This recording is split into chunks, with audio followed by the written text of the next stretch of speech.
point, 2 minutes. Distinguished gentleman from Michigan, Mr. Bishop. Gentleman is recognized for 2 minutes. Thank you, Mr. Speaker, and thank you, Chairman Thornberry, for your leadership on this matter.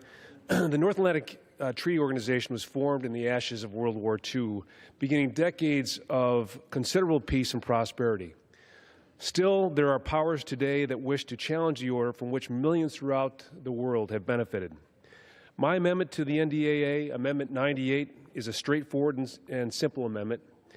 It would call on NATO allies to fulfill their mutual defense commitments, secure national and regional security interests, and recognize our NATO allies who are achieving those objectives.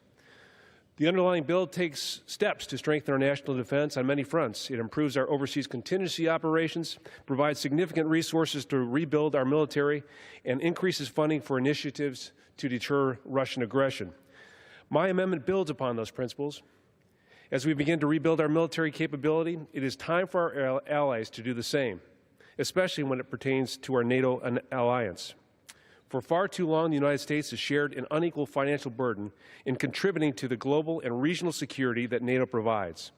With new challenges from an increasing belligerent Russian state, instability across the Middle East, North Africa, and emerging cybersecurity threats, it's time for all allies to honor their commitment and invest in defense spending.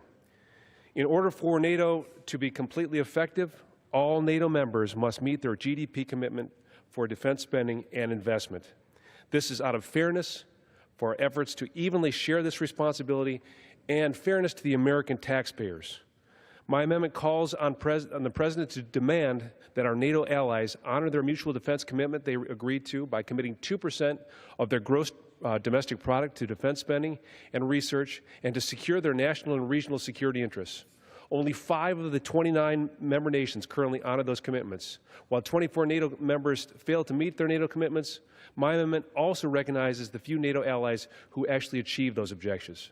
Full commitment from our NATO allies will make a notable difference in our effort to achieve peace around the globe. We must share equally the necessary burden of peace through strength. I ask my colleagues to support. Thank you, Mr. Speaker. Without objection, the gentleman